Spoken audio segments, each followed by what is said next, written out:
Okay, today we're going to continue on with more of the same from what we were doing yesterday, which is trying to figure out how word problems will show their faces inside of quadratic equations, what they're going to look like, how to write them, and then, of course, how to solve them from there. Okay, so let's take a look at the next situation that we've got here. It says a building architect is modifying the visual space of a building with mirrors. One mirror is to be in the shape of a triangle whose height is 6 feet less than twice the base of the mirror. If the mirror has an area of 108 square feet, what are the base and the height of the mirror? And now one basic strategy here, and if you're not in geometry yet, you'll hear this strategy plenty once you get to geometry, but it works just as well with basic algebra type geometry questions. If a problem goes long into talking about a particular geometric shape, like this one does, it makes reference to a triangle, and then it starts firing all kinds of information about the triangle at us. Okay. If a problem wants to talk geometry, but it does not draw us a shape to go along with what they're talking about, a decent strategy for most people is to go ahead and draw it. Okay. If we can get this information into a picture, then before we try to go to a formula, chances are we have a better shot at being successful. Our brain processes pictures better than it processes words. Okay, so that's the first thing I'm going to do is I'm going to go, okay, they're talking about a triangle. It doesn't matter what kind of a triangle it is. I'm not concerned with whether or not it's a right triangle or isosceles or any other vocabulary that goes along with triangles. I'm just drawing a triangle. Okay, and then I'm going to see if I can apply what they gave us about the triangle to this triangle. Okay, so let's go back and read what they're talking about. A building architect is modifying the visual space of a building with mirrors. Great.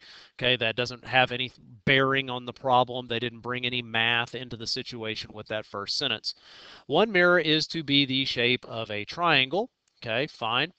Its height is 6 feet less than twice the base of the mirror. Okay, now a lot of information just came our way. What did they give us, or what is this information about? The bulk of it is about the height. Okay, so what do we not really seem to know anything about? The base seems to be a complete mystery at this point. All the information coming to us is about the height. Okay, that's a basic strategy or a basic thing to look for about how to assign a variable. Okay, and that's what a lot of people struggle with, trying to figure out what is the variable to the problem. What is it actually that we're looking for? How do we begin the problem? Well, the variable is going to be basically a completely unknown piece of information. Based upon what they gave us, the base is completely unknown. Now, the height, they do spend a lot of time talking about the height, which is, of course, sitting inside of there in the triangle. Okay, let's see what we do know about the height. Okay, the height is 6 feet less. Okay, 6 feet less. What did they just say when they say 6 feet less than? Yeah, well, something is not 6 minus, but something is going to happen, and whatever that thing is, we're going to subtract 6 from it. Okay, whatever that thing is, we're going to go 6 smaller than that. So whatever this height is inside of here, it's going to be something, take away 6. Okay, so we can get the less than, 6 less than part. 6 less than what? Twice the base. Okay, twice the base. Okay, so how do we get this into the problem? Yeah, times what? 2, okay, twice. So we're going to double the base, which we've already kind of decided that that's the variable.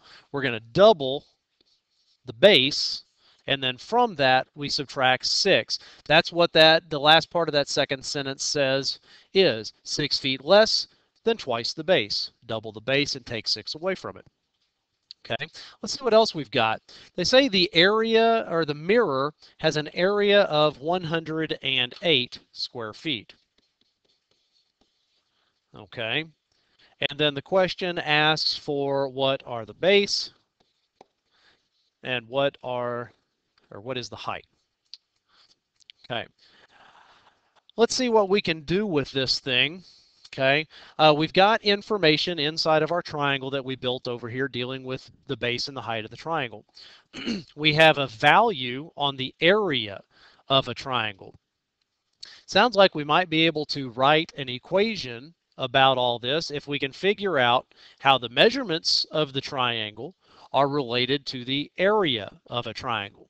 Now, of course, you'll have formula charts at your fingertips when you are working on the test, but the question is, what do you know about the area of a triangle? Okay. Yeah, there we go. From reading off of the formula chart, okay, the formula says that the area of a triangle is found by multiplying 1/2 times the base of the triangle times the height of the triangle. Okay, 1/2 times base times height. Now, using this formula, it seems like a lot of the information that is going on in the problem is also going on inside of this formula. So let's see if we can use this formula kind of like a magnet, draw all of this information into the formula and see what it says. Okay, the formula says area, and our area is 108. The formula says that should equal 1/2, which is built into the formula. 1/2 is built into the formula. That should multiply by the base of your triangle, which in this case we assign that to our variable, so we do have b. And then that should multiply by whatever the height of your triangle is. And the height of our triangle is this value that was given to us by the problem. If you double the base and then subtract 6, that is your height. Okay. All it is, kind of take all the information that was scattered around the problem and installed it into the formula. Since the problem brought area into the equation, and we had a whole bunch of information about the various information in that formula, just kind of plugged it all in. Now let's see what we can figure out here. Now the formula for the area of a triangle was 1/2 times the base times the height. So we got a whole bunch of multiplication going on over here, right? But we also have a binomial, okay? Two terms in our polynomial. We have a binomial that showed up in here, okay? So basically what we have is we have a 1/2 that is going to eventually be multiplied by our parentheses, and we also have a b that's going to be multiplied by our parentheses. By rule, that's the distributive property right there. These values that are multiplying against our binomial have to distribute into the binomial. Okay, so here I have a b that's multiplying by these parentheses. That b needs to hit both of the terms inside of the parentheses. So let's see what that gives us. The 108 is unaffected. The 1/2 is still there. And then we get b times 2b. Well, this is a 1 in front of the b. What's 1 times 2? Okay, 2. Okay, and b times b is b squared, absolutely. Okay, b also is going to jump back there and hit the -6. You got +1 times -6 is -6. And b times no b is still a b. So that b is just hanging on for the ride right now. Now it's still a binomial over there. The b got distributed into the binomial, but it is still a binomial. Now look what we got. This 1/2 has kind of stepped up to the plate, and now it's trying to multiply times the parentheses. So we've got to distribute that guy in there also. 108 equals 1/2 times 2. What's half of 2? It's 1.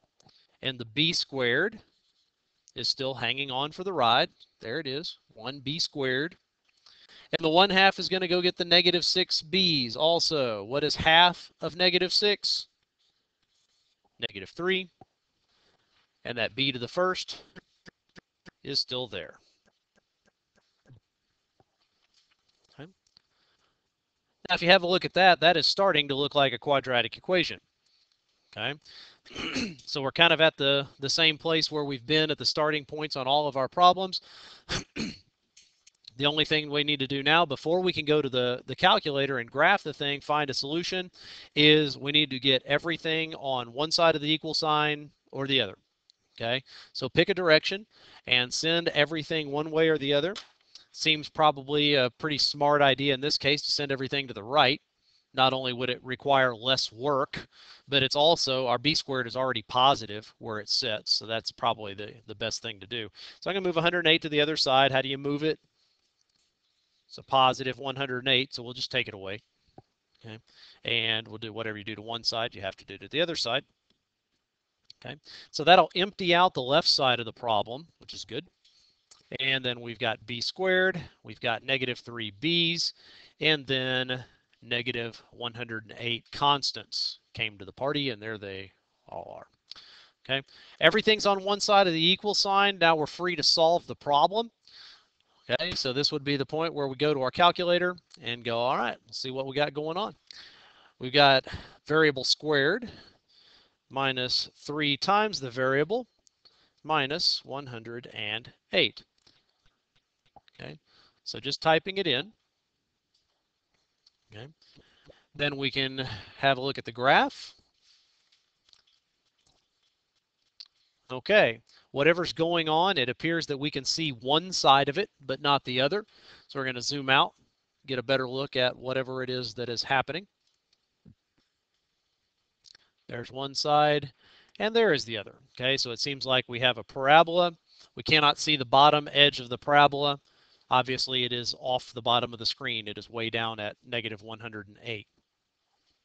Okay, now we've got two solutions, one on the positive x-axis over here on the right, one on the negative x-axis over here on the left. Now, just like yesterday, let's take a moment and think about the problem and decide, do we even want to consider both of these solutions, or is it possible that one of them might not make any sense anyhow?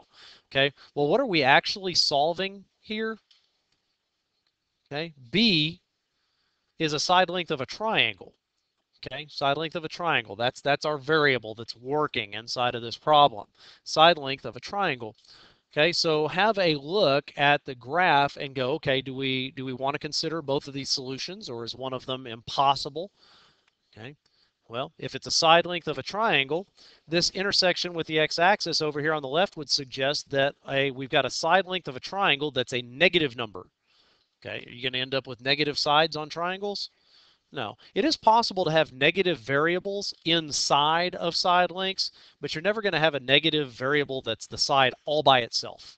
Okay, so this would suggest that, hey, the b, which is the side length by itself, that's going to be negative. That's not possible. So that tells us you only need to really worry about the positive one over there on the right. Okay, so let's have a look. Zoom in. Okay, get a little closer. Have a look. There it goes. It appears to cross at a whole number. Okay, but I have no idea what it is. It might be 12. I'm pretty close to 12 right now. Let's just second calculate. Option number 2 finds your solutions or your roots or your zeros, whatever you want to call them. Okay, left bound, be a little bit to the left of the intersection, which I already am. Right bound, go back to the right a little bit past the intersection and hit enter for guess. Okay, and the calculator verifies what we thought just a moment ago. We've got a b equal to 12. Okay, so we believe b might be 12. Let's come back to the problem and see if this makes any sense. And let's see if we solved what we're supposed to. Okay, we think b might be 12. Okay, now the problem does ask us for the base and the height. Okay, well, b was the base. That's what we assigned the variable for, so we've got that. How can we use that information to help us find the height over there?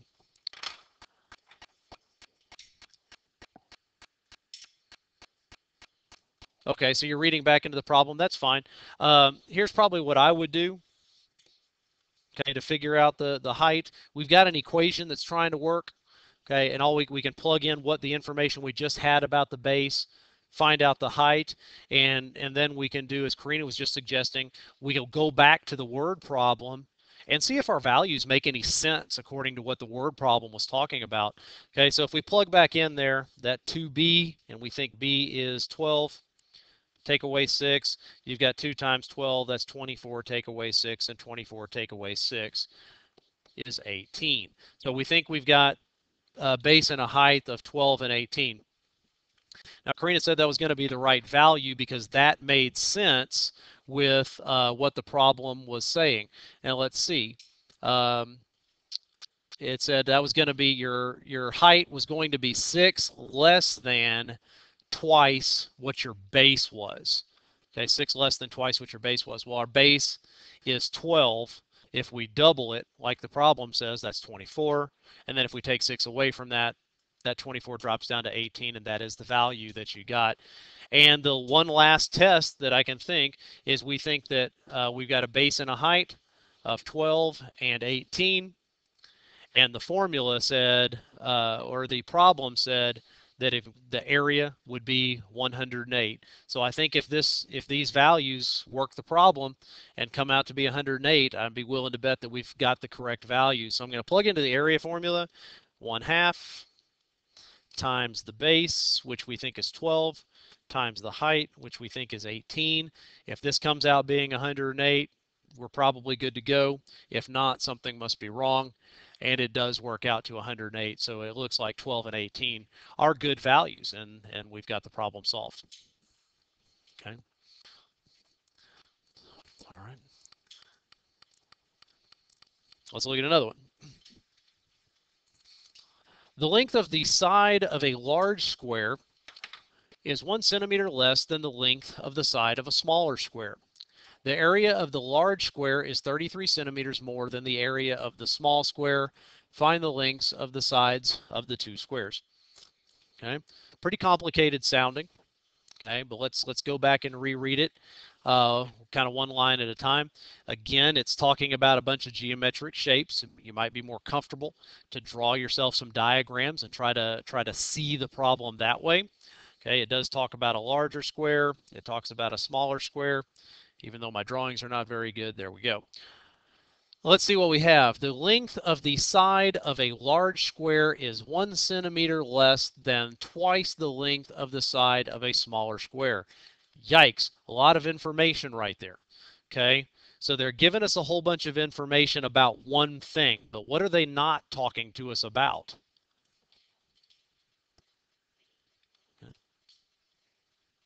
Okay, all of this. The length of a side of a large square is 1 centimeter less than the length of the, okay, all of that is large square. What's the other side of this? Smaller square, yeah. And they didn't give us anything about that. Okay, they just kind of make reference to it. So it seems pretty clear that our small square is our variable. We don't know what's going on there. Okay. Now let's see if we can make some sense out of what they did say about the large square. Okay, the length of the side of a large square is 1 centimeter less than. Okay, 1 centimeter less than. What did they say there?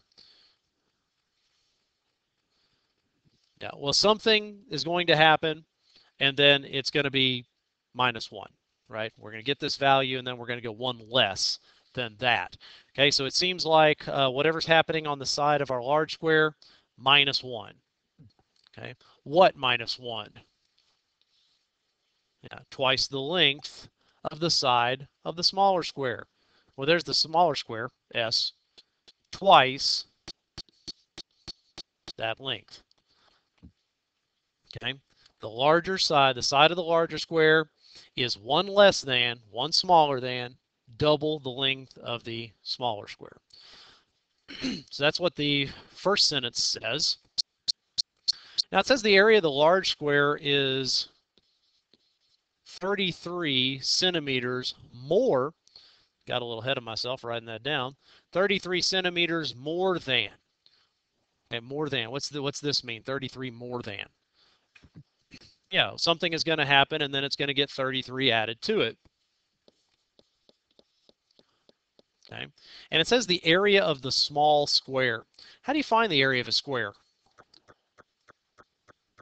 Yeah, Yeah, it's just a rectangle, right? It's a special rectangle, but it's just a rectangle. And straight off the formula chart, rectangles area is found by length times width or base times height, whatever language. Different people have learned it in different ways over the years. Length times width or base times height. But what's so special about a square that a rectangle can't say? All the sides are going to be the same, okay? So whether you say base times height or whether you say length times width, in a square's case, it's the exact same measurement twice, right?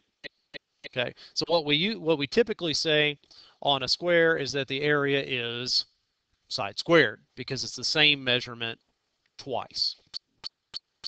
Okay. Now it says, the problem says the area of the large square is 33 centimeters more than this area of the small square. So whatever s squared is, 33 more than that is going to be the area of the big square. Then we're told to find the lengths of the sides of the two squares. Okay, so obviously finding the lengths of the sides of the two squares, we've got to figure out what S is here. So we need to be able to write an equation. Now,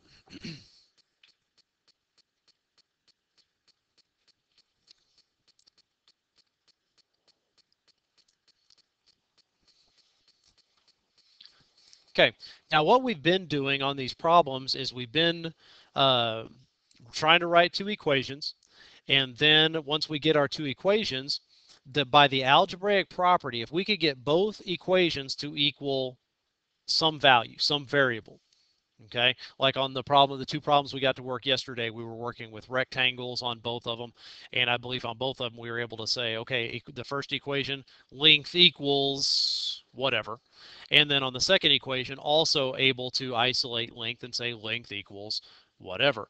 And since both equations equaled the same variable, we were able to take those two those two whatevers and set them equal to each other. Okay, that's the algebraic property of substitution. Okay, if you have the same variables, then you can set them equal to each other. Well, look at the two equations we have here going on with area. Okay, area equals this. Okay, now what do you know about the area? How do you find the area of a square? Side squared. Okay, so if we were to take the side of this square and square it, that would equal s squared plus 33.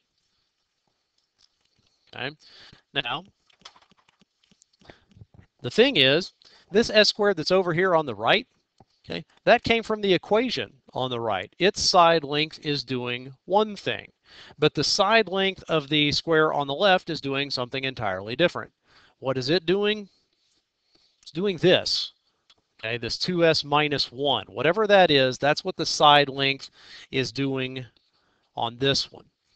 Okay, so what I'm going to do is I'm going to take that side length, 2s minus 1, and I'm going to plug it in for the side of the larger square.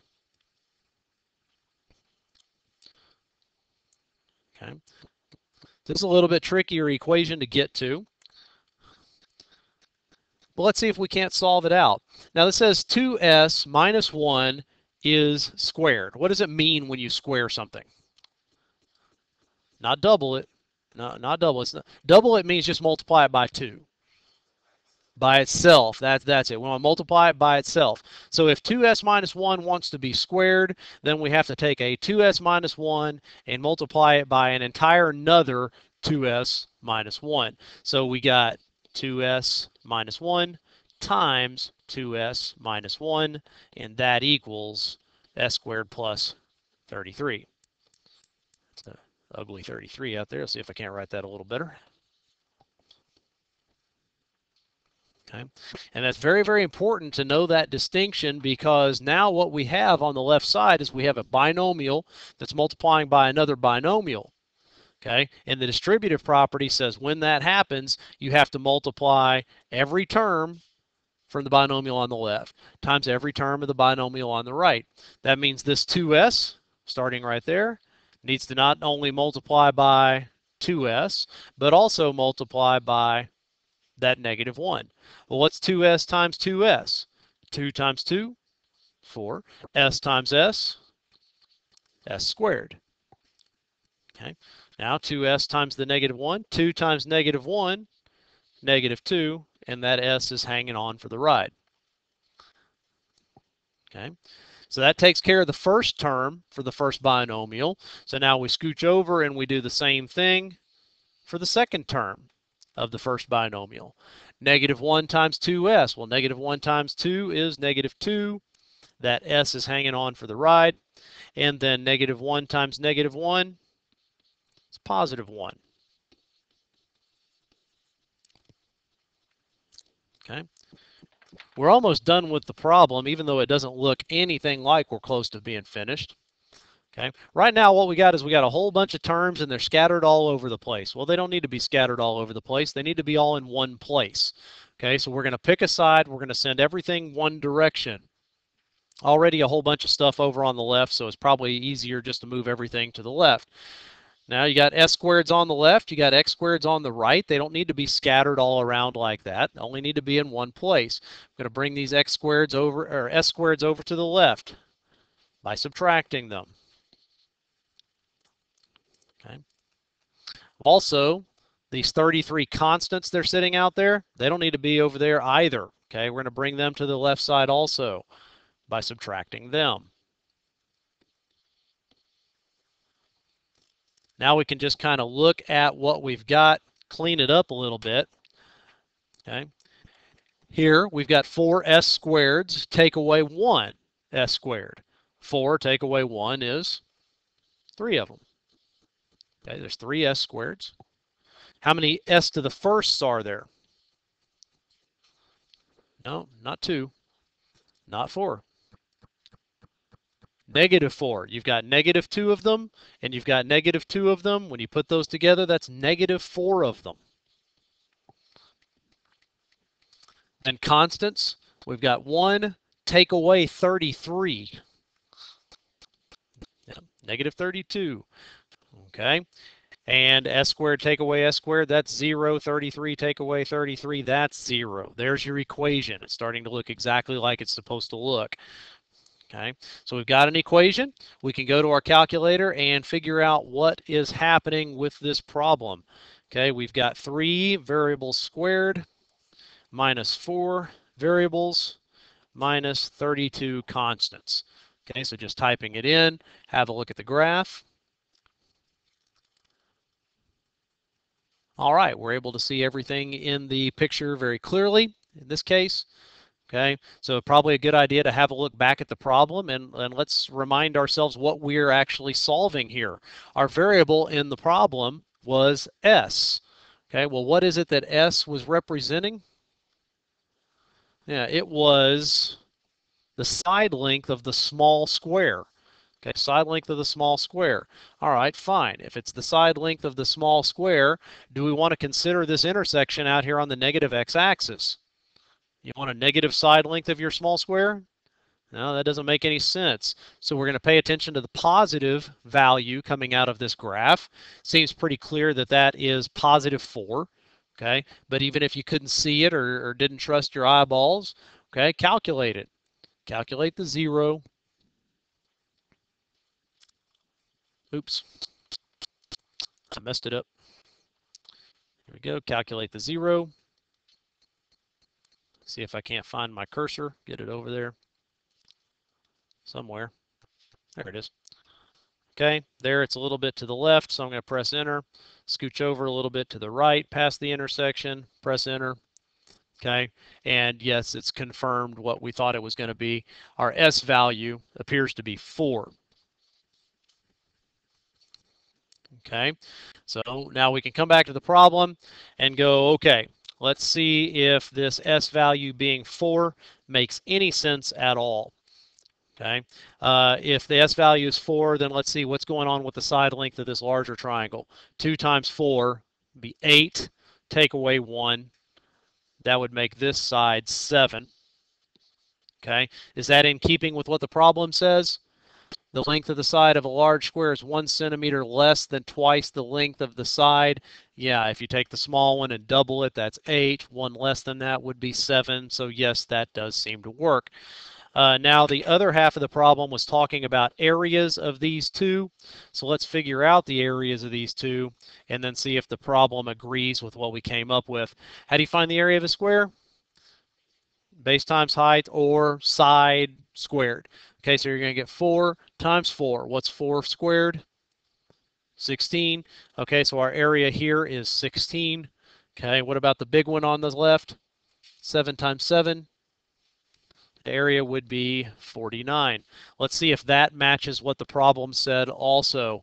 The area of the large square is 33 centimeters more than the area of the small square. Well, if we take 16 and add 33 to it, 6 plus 3 is 9. 1 plus 3 is 4. Is that what we got on the area of this larger square? Yeah, it seems like everything is working out nicely. The value 4 seems to be solving everything. Find the length of the sides of the two squares. Well, we got one side length of 4. We got another side length of 7. There's your values. Okay. All right, now what I'd like you to do in this case, I've given you formula charts here. I'd like you to read this problem over. I want to see if we can come up with the equations that might be able to solve this thing. Okay. The problem says the perimeter of a rectangle is 36 meters.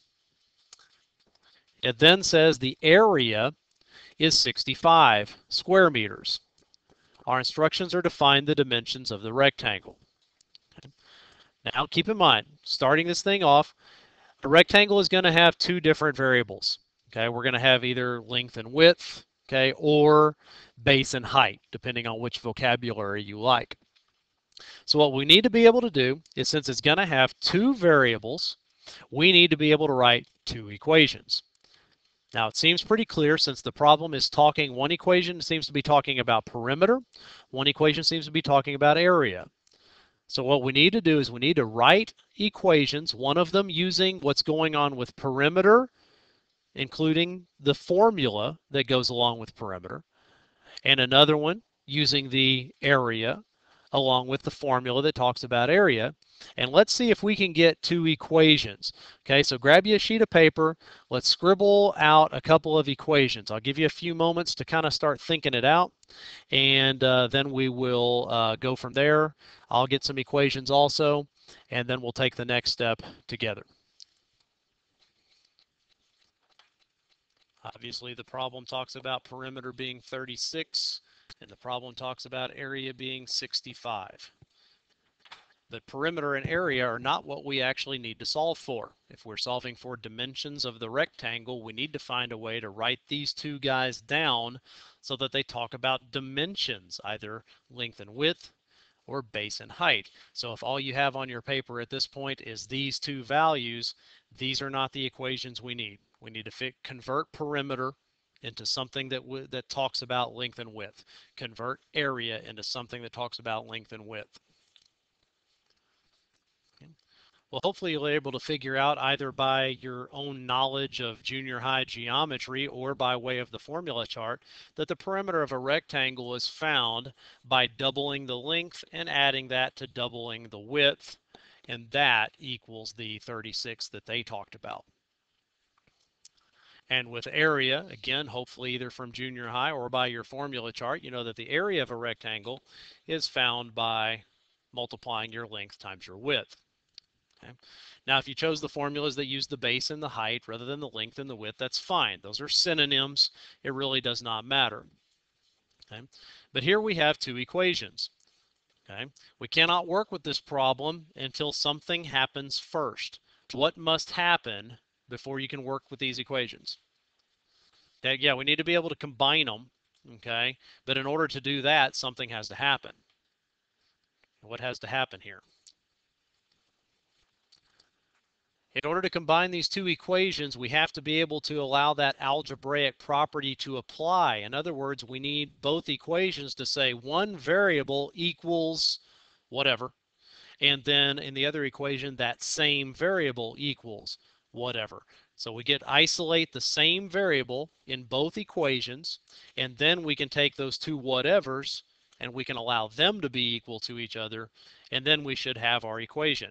So what you need to do at this point is pick length or pick width, whichever one you want, okay, and solve it or solve for it, meaning get it by itself.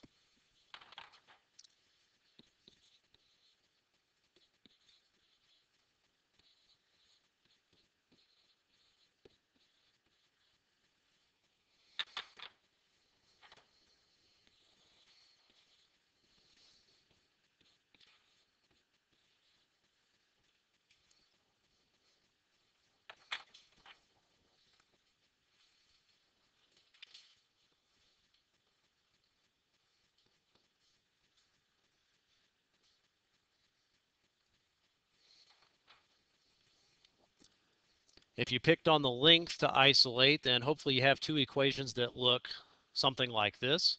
If you picked on width to isolate, then your equations are going to look different than the ones that I have, but we will end up with the same solutions later on. Okay. The purpose of that was to get one variable isolated in both instances. We got length, in my case, isolated in both instances, and that means we can take the thing that length equals and we can set those equal to each other. 18 minus W will equal 65 over W.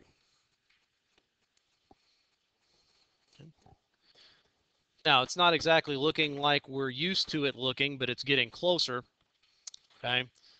The next step would be, just like always, get everything onto one side of the equal sign so that we can deal with it in the calculator. Now 65 divided by W, it's just a number, okay, whatever that number is. It's a positive number, okay, and if it's a positive number, then it can be moved by subtracting it. And of course, whatever you do to one side, you have to also do to the other. And that will give you what? 18 minus W minus 65 over W. And the right side of the problem is emptied out.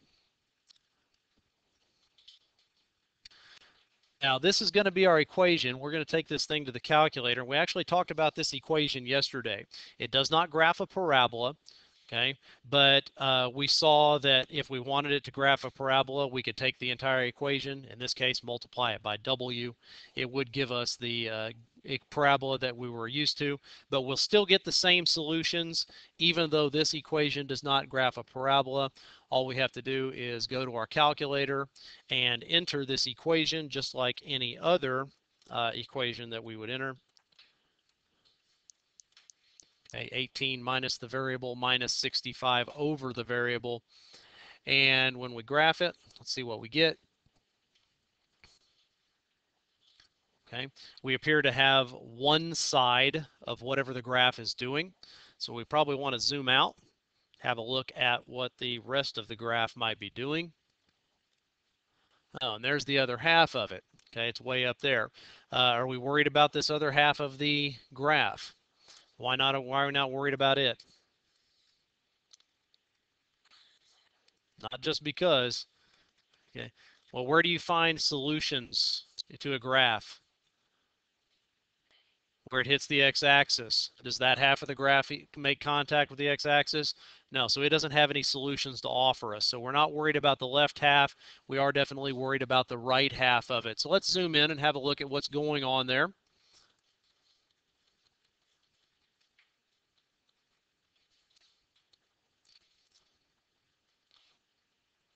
Oh, look what we have there. That graph crosses the x-axis twice all by itself. So that means there are two potential values that are going to come out of this side of the graph. So what we need to do is we need to calculate this twice. So we go second calculate 0. We'll scooch over to the left, get past the intersection a little bit, scooch back to the right, and we get a W of 5. Okay, but we also have another solution. We're going to calculate that 0 also. Scooch over this way,